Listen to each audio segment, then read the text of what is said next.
नमस्कार दोस्तों, मेरा नाम है दिव्या। स्वागत है आपका मेरे यूट्यूब चैनल पे। गाइज़, आज आपके लिए एक रीट की एक ब्रेकिंग न्यूज़ आई है, रीट एग्ज़ाम से जुड़ी हुई। तो इसके बारे में हम कंप्लीट डिस्कशन करने वाले हैं। तो ये आज की न्यूज़पेपर की कटिंग है, देखते क्या है इसमें। ये रीट टफ 2021 में 145 अंक वाला 120-25 पर और 132 वाला 105 110 ही ला पाएगा। तो ये आपकी न्यूज़ है। तो इसका मतलब साफ है कि जो पेपर का लेवल है वो टफ आ रहा है इस बार। 2021 में पेपर का लेवल थोड़ा सा ईजी माना जा रहा था, ठीक है। 2021 में चाहे लेवल 1 की बात करें या 2 की, थोड़ा इजी था। लेकिन बात करें अगर हम 2022 की, तो देखिए 2022 में लेवल 1 वालों का तो फिर भी इजी ही कह सकते हैं हम। लेकिन लेवल 2 की अगर हम बात करें तो इनका पेपर थोड़ा सा टफ देखने को मिला है। तो उसी के बारे में कंप्लीट बात करने वाले हैं। तो लेवल 2 में रीट 2021 के नंबरों से अभ्यर्थियों के औसत 10 से 15 अंक कम हो रहे हैं। इसका मतलब साफ है कि जिनके रीट 2021 के अंदर लेवल 2 की बात हो रही है यहाँ पर, जिनके 2021 के अंदर 120 के आसपास या 125 के आसपास बन रहे थे, उनके अब लगभग 100 से 110 ही अंक बन पा रहे हैं।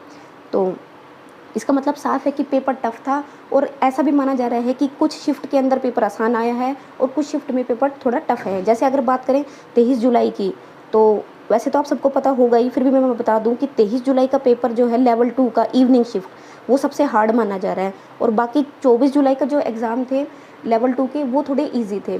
तो वहाँ पर साफ साफ लग रहा है कि नॉर्मलाइजेशन होगी ही होगी, क्योंकि अगर एक पेपर टफ है, एक शिफ्ट का पेपर टफ है और बाकी का ईजी है, तो वहाँ पर नॉर्मलाइजेशन के चांसेस बनते ही बनते हैं। बात करेंगे इसके बारे में हम आगे। रीट लेवल 1 का पेपर का स्तर सामान्य ही था, लेकिन लेवल 2 के तीनों पारियों में से 23 जुलाई की पारी दूसरी पारी में हुए, यानी 23 जुलाई को इवनिंग शिफ्ट में जो पेपर हुआ है उसका लेवल एक्सपर्ट की नज़र में कठिन था, सबसे कठिन था।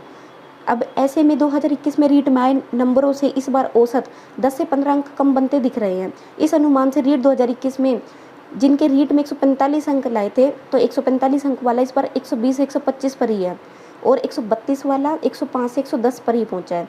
तो इतना ही नहीं, 120 प्लस अंक हासिल करने वाला अभ्यर्थी भी 90 से 95 तक ही अंक आने का ही दावा कर रहा है। तो गौरतलब है कि अब परीक्षा के बाद रिजल्ट को लेकर तरह तरह के कयास लगाए जा रहे हैं। एक से अधिक पारियों में परीक्षा होने से यहाँ पर एक देखिए साफ साफ है स्केलिंग पद्धति। स्केलिंग पद्धति का मतलब यहाँ पर है कि यहाँ पे सीधी सीधी नॉर्मलाइजेशन हो रही है, ठीक है। तो आपकी नॉर्मलाइजेशन होगी यहाँ पर।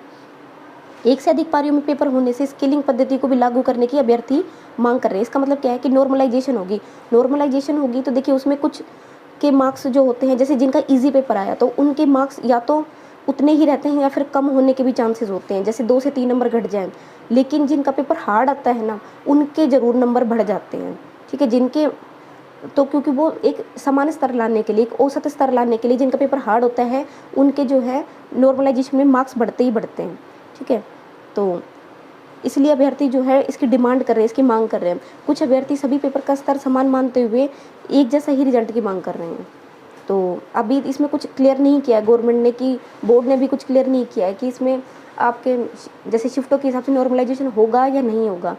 अब बात करते हैं कुछ एक्सपर्ट की। 2021 में बेहतर अंक लाने वाले अभ्यर्थियों की नज़र में ये परीक्षा 2021 में रीट सामाजिक की तुलना में रीट 2022 का पेपर बहुत अच्छा था। तो इसमें किसी कैंडिडेट ने बताया कि उसके पहले 132 आ रहे थे और अब 110 ही आ रहे हैं, ठीक है। ये मैंने आपको बता दी। इसी तरह से किसी के 126 थे, उसके 90 ही बन रहे हैं। कि पहले साइंस मैथ में किसी के 145 थे, इस बार 125 ही बन रहे हैं, ठीक है। तो ये कुछ बताया जा रहा है इसमें। अब बात करते हैं कि एक्सपर्ट के अकॉर्डिंग पेपर कैसा है। तो शिक्षा मनोविज्ञान यानी CDP बाल विकास के लेवल 1 के को छोड़कर तीनों ही शिफ्टों के पेपर में 10 सवाल ईजी थे, 13 से 14 सवाल मीडियम थे, ठीक है। यहाँ पर बता रहे हैं, यहाँ पर लेवल 1 की बात नहीं हो रही है, लेवल 2 की बात हो रही है। तो लेवल 2 में अगर हम बात करें बाल विकास की, तो ये बता रहे हैं कि 10 सवाल इसमें ईजी थे, 13 से 14 मीडियम के थे और 6 से 7 कठिन थे।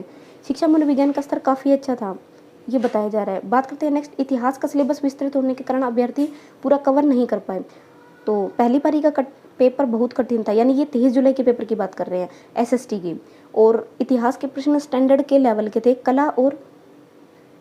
कला संस्कृति के सवाल सरल थे, यानी कला संस्कृति जो राजस्थान जी के का पार्ट था वो इजी बताया जा रहा है। NCERT की किताबों को पढ़ने वाले विद्यार्थियों को ही फ़ायदा मिला है।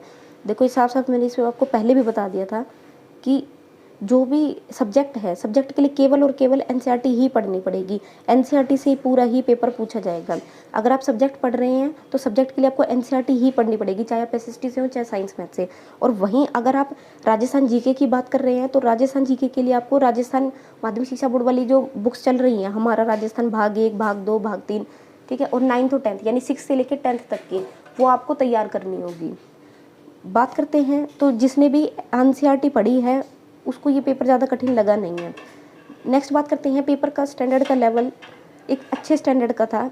ऐसे ही लेवल का पेपर होना चाहिए जिससे कि जो है सभी अभ्यर्थियों को जो ज़्यादा डीप पढ़ते हैं उनको ज़्यादा फ़ायदा मिले, यानी जो ऑथेंटिक बुक्स पर ट्रस्ट करते हैं, ऑथेंटिक बुक से सब कुछ कंप्लीट करते हैं, उसको ज़्यादा इसमें मार्जिन मिलना चाहिए, कह रहे बोनस मिलना चाहिए। राजनीति तीन ही शिफ्ट में हुए पेपरों में राजनीति के सवालों का वेटेज लगभग बराबर रहा है। अच्छे सवाल थे, ऐसे में इस पेपर का स्तर बड़े अच्छे स्तर का रखा गया। तो इसका मतलब साफ है कि आपका जो जनवरी में यानी main exam, third grade main exam का जो एग्ज़ाम होने वाला है, थर्ड ग्रेड मेन एग्ज़ाम जो जनवरी में है, वो इससे और भी जो जनवरी में है उसका स्टैंडर्ड इससे भी थोड़ा सा हार्ड आप मान के चल सकते हैं। ठीक है, इससे भी हार्ड है, कन्फर्म आएगा, इससे भी हार्ड आएगा। तो सबसे बेस्ट है कि आप ऑथेंटिक बुक से तैयारी करें और गाइड वाइड के भरोसे ना रहें, क्योंकि इस बार ये तो सिर्फ एक प्री है। ठीक है, आप मान सकते हैं तो प्री है सिर्फ, मेन एग्ज़ाम इससे कोई जॉब नहीं मिलने वाली है। जॉब जो मिलेगी वो आपको मेन एग्ज़ाम से मिलेगी और मेन एग्ज़ाम में आपका एक नंबर इंपॉर्टेंट हो जाएगा। तो सबसे बेस्ट है कि आप ऑथेंटिक बुक से ही तैयारी करें। तो गाइज़ आई होप आपको ये वीडियो पसंद आई होगी। अगर आपको ये वीडियो पसंद आई प्लीज़ लाइक करें, शेयर करें और इसी तरह की ऑथेंटिक इन्फॉर्मेशन के लिए हमारे चैनल को ज़रूर से ज़रूर सब्सक्राइब कर लें। साथ ही साथ बेल आइकन को ज़रूर प्रेस करें जिससे कि आपको टाइमली नोटिफिकेशन मिलता रहे। So thank you so much, bye bye.